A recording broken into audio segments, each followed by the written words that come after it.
Assalamualaikum warahmatullahi wabarakatuh. Selamat pagi, eh, Bapak Ibu sekalian. Hari ini kami akan mempresentasikan tugas kelompok studi lapangan terkait dengan manajemen kinerja yang dilaksanakan di BKD Provinsi Jawa Barat, Diskominfo Kota Surabaya, Disdukcapil Kota Surabaya. Anggota kelompok yaitu 1 Pak Okto Aji, 2 saya sendiri Bambang Setiawan, 3 Pak Anwar Rafiq, 4 Pak Ejrom MD Taparan, ke-5 Pak M Awaludin, ke-6 Ibu Gita Lestari, yang ke-7 Ibu Raden Doro Rizky Amalia Nurhayati, yang ke-8 Bapak Ramos, yang 9 Pak Noval Nur Rohman, dan yang ke-10 Pak Gigi Udi Utomo. Baik, Bapak Ibu sekalian, pada hari ini kita akan menjelaskan terkait dengan profil dari Badan Kepegawaian Daerah Provinsi Jawa Barat. Tugas pokok dari BKD Provinsi Jawa Barat yaitu melaksanakan fungsi penunjang urusan pemerintahan, bidang kepegawaian meliputi pengadaan dan mutasi, pengembangan karir, kesejahteraan dan disiplin, pengelolaan sistem informasi kepegawaian yang menjadi kewenangan provinsi, melaksanakan tugas dekonsentrasi sampai dengan dibentuk sekretariat gubernur sebagai wakil pemerintah pusat dan melaksanakan tugas pembantuan sesuai bidang tugasnya. Fungsi yang diselenggarakan oleh BKD yaitu 1. Menyelenggarakan pengurusan kebijakan teknis di bidang kepegawaian yang menjadi kewenangan provinsi, 2. Menyelenggarakan administrasi kepegawaian yang menjadi kewenangan provinsi. Yang ketiga, penyelenggaraan administrasi badan atau BKD sendiri. Yang keempat, penyelenggaraan evaluasi dan pelaporan badan atau BKD itu sendiri. Yang kelima, penyelenggaraan fungsi lain sesuai dengan tugas pokok dan fungsinya. Kalau kita lihat struktur organisasinya yaitu sebagai berikut, terdiri dari kepala BKD, terus kemudian ada sekretaris badan, terus beberapa bidang-bidang yang terdiri dari 4 bidang. Baik, selanjutnya saya akan menjelaskan terkait dengan visi dari BKD Provinsi Jawa Barat. Visinya yaitu terwujudnya aparatur yang baik dan sejahtera, merupakan penjabaran dari makna visi BKD Provinsi Jawa Barat adalah sebagai berikut, yaitu baik, ya terdiri dari bermutu, akuntabel, inovatif, dan kreatif.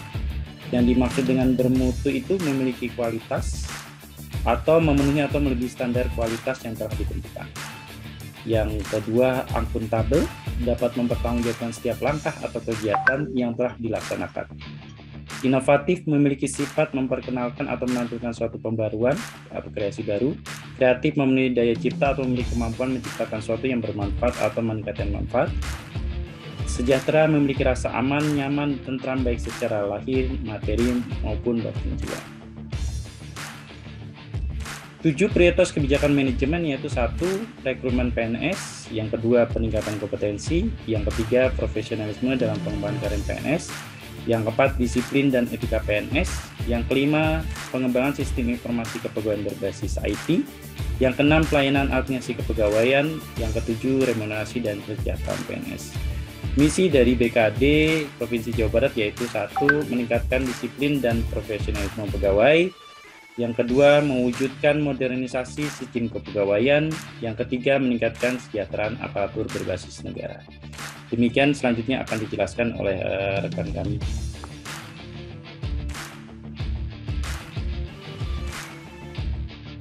Baik, pada kesempatan ini saya akan menjelaskan tentang deskripsi kinerja organisasi.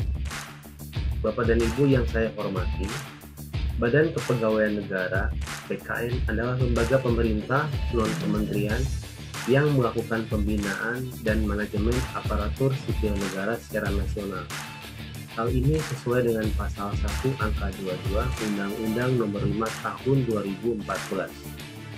Selanjutnya, Badan Kepegawaian Daerah yang disingkat dengan BKD adalah lembaga yang melaksanakan fungsi penunjang kepegawaian, di mana terdiri dari 1 sekretariat dan 4 bidang.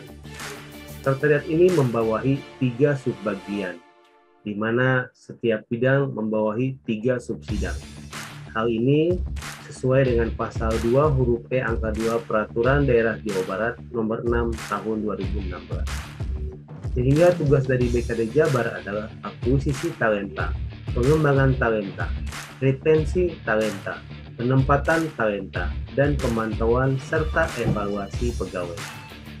Bidang penilaian kinerja aparatur dan penghargaan mempunyai tugas pokok menyelenggarakan fungsi penunjang pelaksanaan urusan pemerintahan bidang kepegawaian yang meliputi penilaian dan evaluasi kinerja aparatur, penghargaan, serta disiplin aparatur sipil negara. Selanjutnya, di bawahnya yaitu subbidang penilaian dan evaluasi kinerja aparatur mempunyai tugas pokok melaksanakan penilaian dan evaluasi kinerja aparatur, meliputi pelaksanaan penilaian dan evaluasi kinerja aparatur, penyusunan informasi hasil penilaian kinerja aparatur, evaluasi penilaian kinerja aparatur, dan fasilitasi penilaian dan evaluasi kinerja aparatur.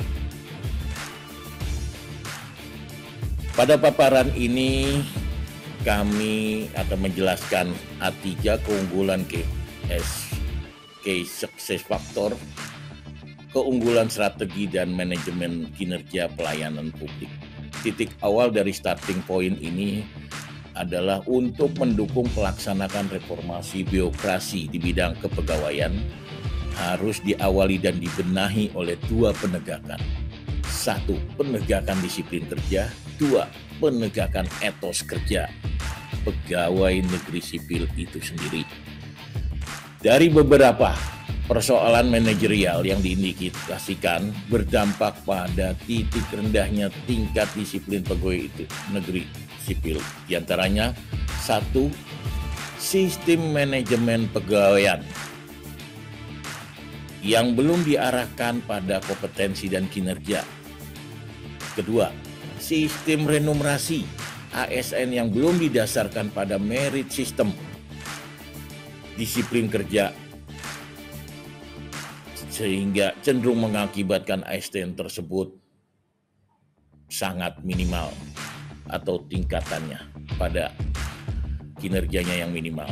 Next, persoalan-persoalan di atas secara sosiologi dapat dianggap sebagai penghambat penegakan disiplin kinerja yang membentuk etos kerja ASN.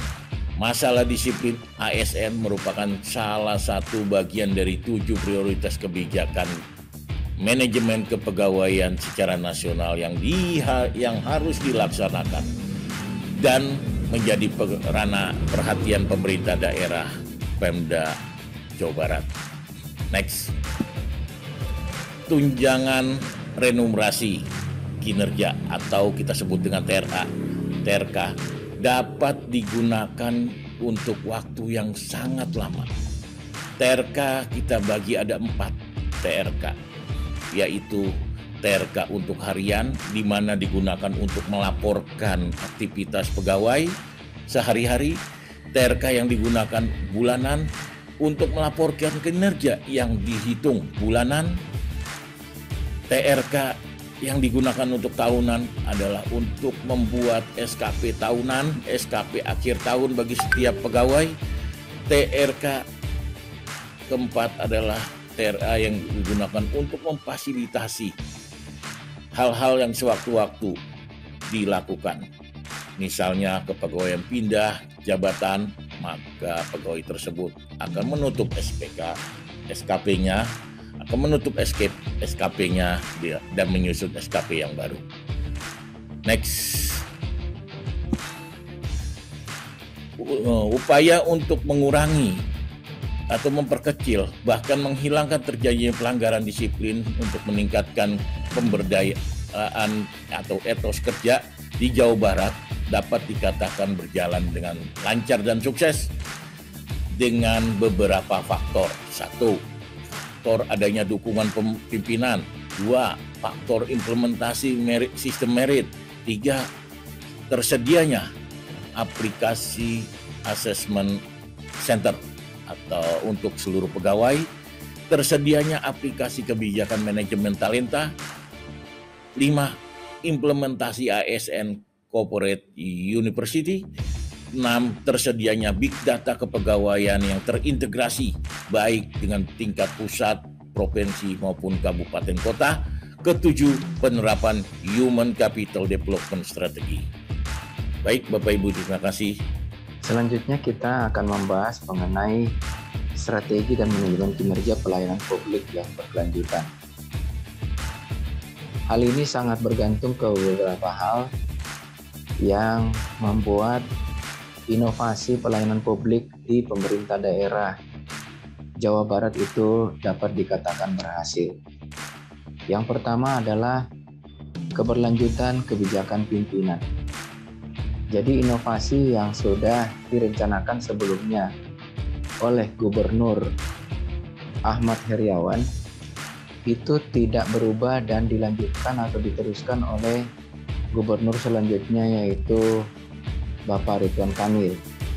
Sehingga inovasi-inovasi yang sudah direncanakan atau sudah ada sebelumnya itu dapat diteruskan, bahkan dikembangkan dengan lebih baik sehingga dapat semakin optimal untuk dilakukan oleh ASN di pemerintah daerah Provinsi Jawa Barat, khususnya kalau kita bicara dalam hal ini adalah Badan Kepegawaian Daerah dalam mengembangkan aplikasi-aplikasi yang terkait dengan kebijakan yang terkait dengan pengembangan manajemen talenta atau aplikasi lainnya yang berhubungan dengan kepegawaian di daerah Provinsi Jawa Barat. Selanjutnya adalah adanya sinergi dengan para pemangku kepentingan. Dalam hal ini salah satu contoh adalah dibangunnya proyek percontohan ASN Corporate University yang bekerja sama dengan Badan Kepegawaian Negara dan juga dengan para pemangku kepentingan lainnya seperti institusi pendidikan atau universitas yang ada di Provinsi Jawa Barat dan juga dengan pihak swasta, misalnya PT Telkom.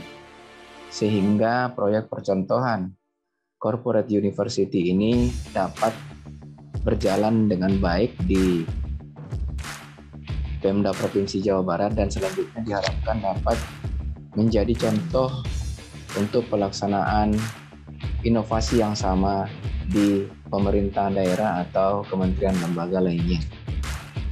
Yang terakhir adalah adanya sistem pengaduan masyarakat untuk penegakan disiplin ASN.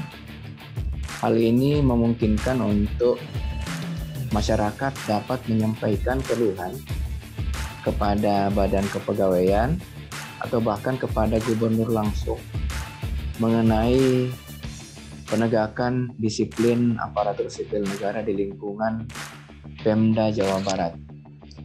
Hal ini sangat baik karena dalam beberapa hal sistem pengaduan masyarakat ini ditindaklanjuti dengan sangat segera. Sehingga jika ada ASN yang berperilaku menyimpang, itu dapat segera ditindaklanjuti oleh atasan langsung atau bahkan oleh kepala dinasnya sendiri. Nah, dari ketiga hal inilah strategi dan manajemen kinerja pelayanan publik yang berkelanjutan di Provinsi Jawa Barat, khususnya di Badan Kepegawaian Daerah Provinsi Jawa Barat, dapat berlangsung dan berkelanjutan. Terima kasih.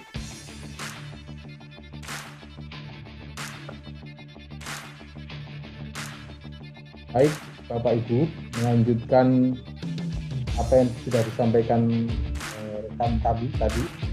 Ini kami ingin memaparkan terkait profil dari lokus studi lapangan kedua, yaitu di Dinas Kependudukan dan Pencatatan Sipil Kota Surabaya. Jadi Dinas Kependudukan dan Pencatatan Sipil Kota Surabaya mempunyai tugas pokok, yaitu melaksanakan urusan pemerintah yang menjadi kewenangan daerah dan tugas perbantuan. Mempunyai 5 fungsi. Yang pertama terkait perumusan kebijakan sesuai dengan lingkup tugasnya, kemudian pelaksanaan kebijakan, pelaksanaan evaluasi dan pelaporan, pelaksanaan administrasi dinas, dan pelaksanaan tugas-tugas lain yang diberikan wali kota terkait dengan tugas fungsinya. Secara struktur, Dinas Kependudukan dan Pencatatan Sipil Kota Surabaya membawai 4 bidang, ya, kemudian 1 sekretariat, kemudian di bawahnya ada beberapa kepala seksi yang membantu kepala bidang dan kepala dinas. Dinas Kependudukan dan Pencatatan Sipil Kota Surabaya mempunyai moto yaitu Dinas Kependudukan dan Pencatatan Sipil makin mudah dan dekat dengan masyarakat. Cukup menarik motonya. Ini sesuatu yang sederhana, namun memang hal seperti inilah yang diharapkan dalam hal pelayanan, ya. Kemudian visi yaitu pelayanan administrasi kependudukan berbasis TI, ya, atau teknologi informasi tahun 2016 hingga 2021. Kemudian misinya mewujudkan pelayanan administrasi kependudukan dengan database kependudukan berbasis teknologi informasi. Kemudian mereka mempunyai maklumat pelayanan yang harus ditaati oleh setiap pegawai, yaitu santun dan ramah melayani penuh hati, melayani secara ikhlas, aktif dalam memberikan kemudahan pelayanan, respon cepat menanggapi pengaduan, permintaan informasi dan sarana, dan taat peraturan perundang-undangan dan maklumat pelayanan yang berlaku, serta menerima sanksi sesuai aturan yang berlaku. Jadi, jika ada pelanggaran, mereka juga siap menerima sanksi. Dan yang dikenal inovasi yang cukup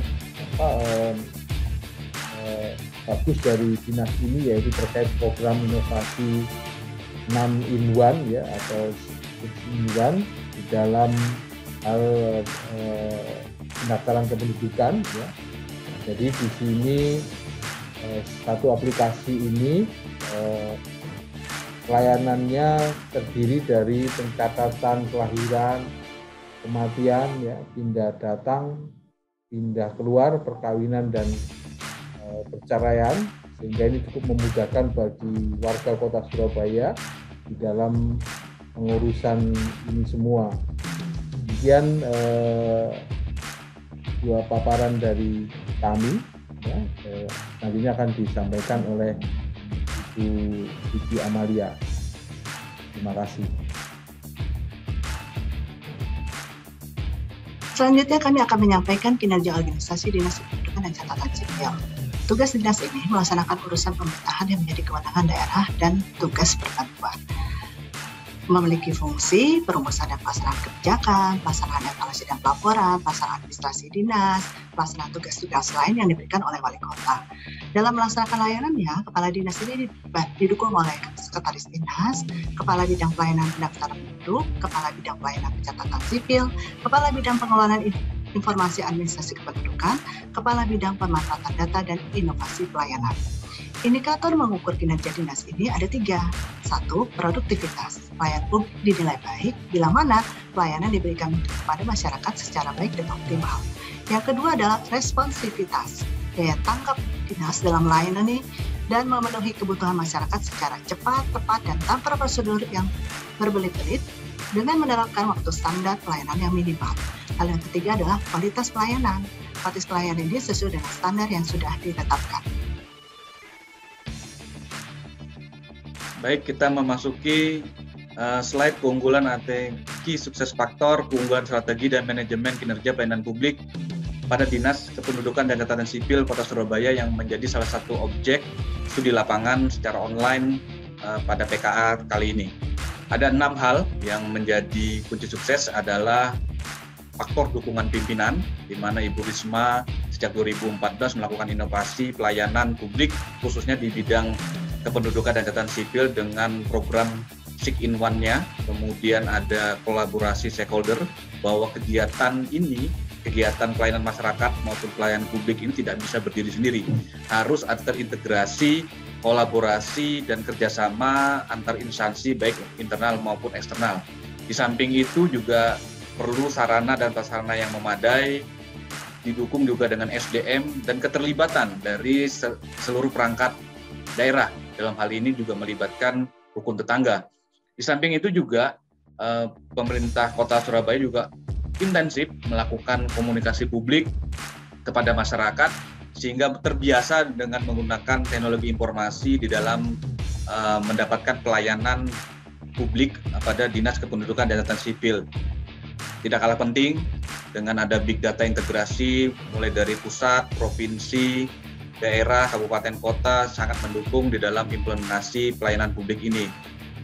Dan juga perlu dilakukan monitor secara berkala menjadi faktor kunci kesuksesan dalam pelayanan publik ini, di mana setiap ada keluhan, aduan itu dapat ditindaklanjuti dengan segera. Di samping itu selalu melihat peluang untuk melakukan inovasi.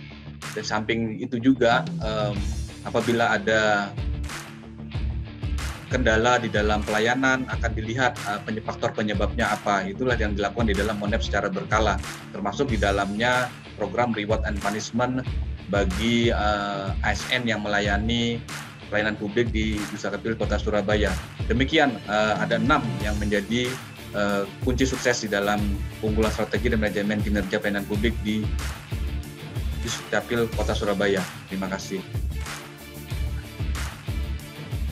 Selanjutnya, untuk memastikan keberlangsungan kinerja inovasi pelayanan publik 6-in-1 Dispenduk Capil Pemkot Surabaya, melakukan pendekatan melalui strategi segitiga pelayanan publik.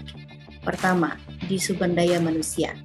Telah terjadi perubahan paradigma di pelayanan publik yang diarahkan oleh Wali Kota yang terdahulu, Ibu Risma Triharini. Ibu Risma Triharini juga melakukan regenerasi terhadap kepemimpinan dan inovasi di pelayanan publik Kota Pemkot Surabaya. Hal ini juga didukung oleh berbagai sistem remunerasi pegawai. Yang kedua, trade system. Sistem Dispenduk Capil didukung oleh sistem teknologi informasi di keseluruhan Pemkot Surabaya. Sistem ini telah dirawat secara rutin. Monitoring dan evaluasi juga dilakukan secara berkala untuk memastikan tidak adanya kesalahan baik pada manusia maupun pada sistem. Kemudian juga ada koordinasi dan komunikasi yang baik antar stakeholder, termasuk juga stakeholder eksternal yaitu Kemendagri. Strategi ini dilakukan secara teruji dan berkelanjutan dengan berfokus pada customer, antara lain yaitu menindaklanjuti aduan masyarakat maksimal 3 hari.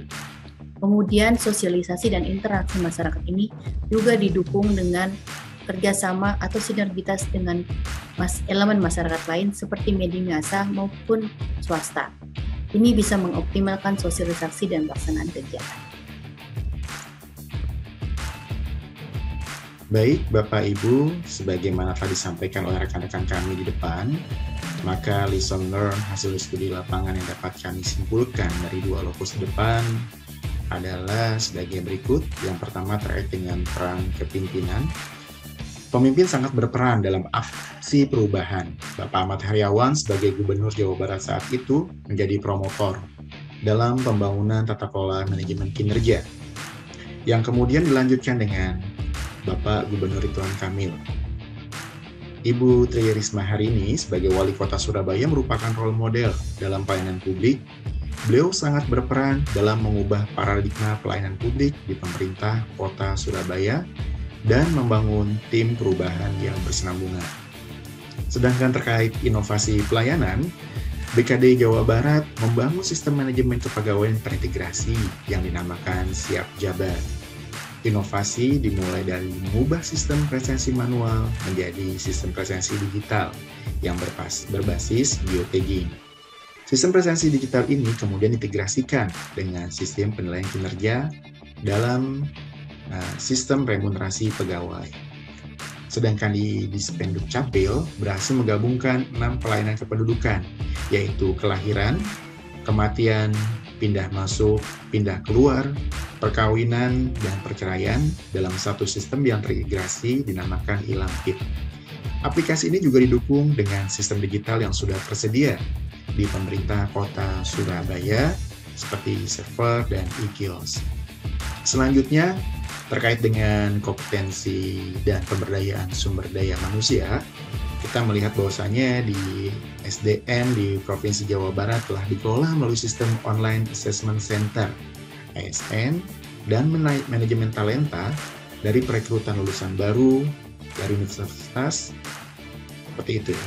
Pemerintah Provinsi Jabar juga memberikan penghargaan kepada pegawai melalui Employee of the Month dengan tujuan apresiasi dan motivasi pegawai serta penyempurnaan sistem kinerja.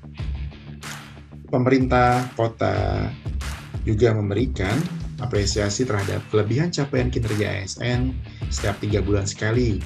Hal ini mendorong motivasi pegawai untuk meningkatkan kinerja dan inovasi.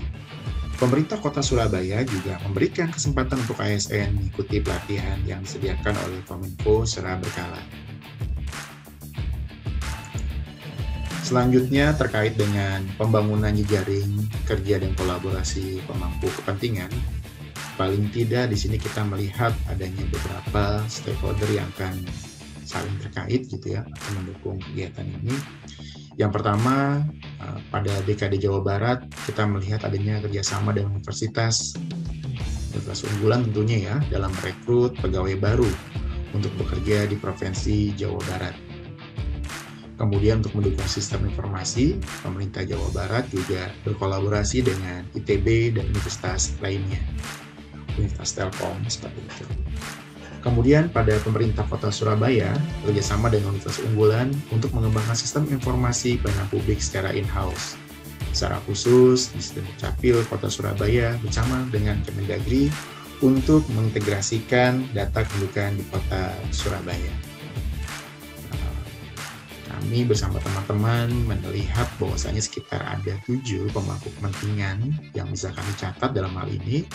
Yang pertama, pada pengembangan aplikasi e-Lampit di Pemkot Surabaya, ini melibatkan kepentingan internal maupun eksternal, yaitu salah satunya adalah secara internal, yaitu Ibu Wali Kota sendiri. Kemudian Dinas Pendudukan dan Pencatatan Sipil selaku leading sektor pelayanan penerbitan akte kelahiran, akte kematian, dan pindah datang, pindah masuk, atau pindah keluar pada Kota Surabaya. Kemudian Dinas Komunikasi dan Informatika atau kita Diskominfo selaku pembuat aplikasi online layanan kependudukan. Bagian administrasi pemerintah dan otonomi daerah selaku koordinator kelurahan kecamatan yang menjadi petugas di level akar rumput dalam melayani konsultasi warga. Yang kelima, pihak kelurahan dan kecamatan sebagai garda terdepan dalam melayani masyarakat untuk melakukan proses verifikasi berkas. Yang keenam, media massa selaku pihak yang turut melakukan sosialisasi program dan kontrol sosial sehubungan dengan pelaksanaan program inovasi yang dilakukan oleh pemerintah kota. Yang terakhir, 7, yaitu PT Telkom selaku pihak yang turut memberi bantuan peralatan BLC dan mempersiapkan piranti bersama dengan bagian administrasi perlengkapan. Demikian dari saya dan akan dilanjutkan oleh rekan-rekan berikutnya. Terima kasih.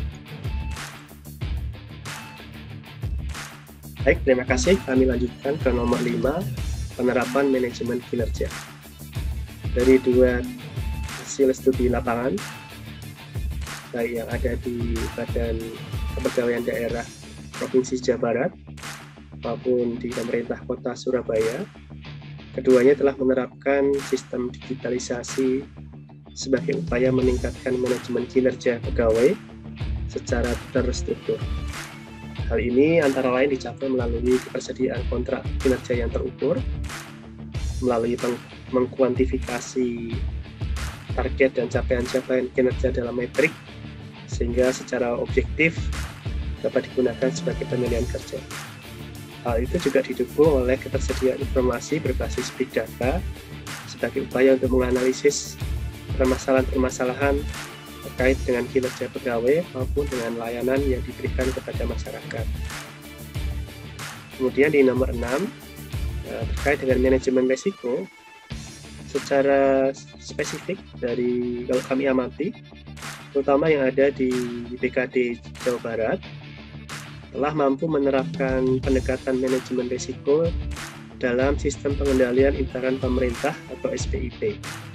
Mereka sudah membuat tahapan-tahapan sesuai dengan prinsip manajemen risiko, yaitu membuat risk register atau identifikasi risiko dalam satu database potensi-potensi risiko yang dapat terjadi, kemudian dilakukan pemetaan atau analisis untuk mengetahui tingkat risiko baik itu secara probability maupun secara dampak, low, medium, high gitu ya.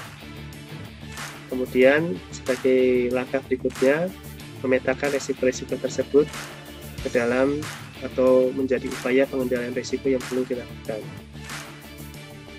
Nomor 7, dalam kaitannya dengan planning dan budgeting, inovatif atau inovasi yang sudah dilakukan oleh pemerintah Kota Surabaya saya kira sangat menarik.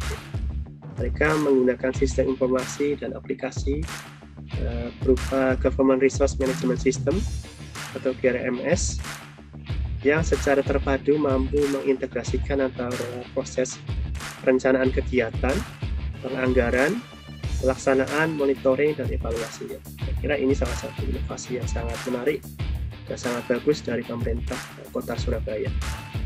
Untuk pemerintah BKD Jawa Barat sendiri, kami amati mereka dalam proses planning dan budgeting menerapkan rencana medium ya, Amelia Vision ya 2018 sampai 2023, yang mungkin ini kaitannya dengan proses pemilihan kepala daerah, periode pemilihan kepala daerah.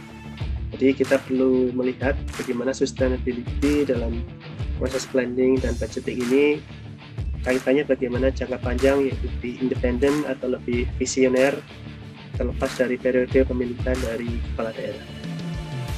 Untuk nomor 8, untuk pemanfaatan teknologi, keduanya sudah mampu memanfaatkan teknologi sebagai upaya untuk meningkatkan kinerja dan juga untuk memberikan layanan pemerintah, sebagai upaya untuk penerapan sistem pemerintahan berbasis elektronik secara terintegrasi dan user friendly. Untuk di BKD Provinsi Jawa Barat, mereka mengintegrasikan data manajemen kinerja dalam satu big data yang disebut Satu Jabar. Sistem aplikasi tersebut berbasiskan internet dan bisa direplikasi untuk daerah-daerah lain yang berbeda, sehingga ini sangat menarik. Jadi proses yang sudah diterapkan di BKD Provinsi Jawa Barat tersebut dapat direplikasi secara sistem atau istilahnya cloning ya, cloning untuk daerah-daerah lainnya, sehingga tidak perlu mengulang atau membangun dari nol lagi bagi daerah lain yang berminat menerapkannya. Untuk penerapan teknologi informasi di Dispenduk Capil Surabaya, mereka tahapannya saat ini sudah meningkat ya. Dari sebelumnya relasinya teknologi informasi tersebut difokuskan kepada relasi antara pemerintah instansi dalam satu pemerintah daerah atau pemerintah Kota Surabaya atau government to government, kemudian menjadi tahapannya antara government kepada masyarakat yang dilayani, sehingga masyarakat dapat merasakan manfaat langsung kebutuhan layanan dan kebutuhan informasi yang diberikan oleh pemerintah Kota Surabaya sampai ke level kelurahan. Mungkin itu dari kami, paparan terakhir yang sudah kami sampaikan. Saya kira dengan itu kami tutup paparan kami. Terima kasih atas perhatian yang telah diberikan.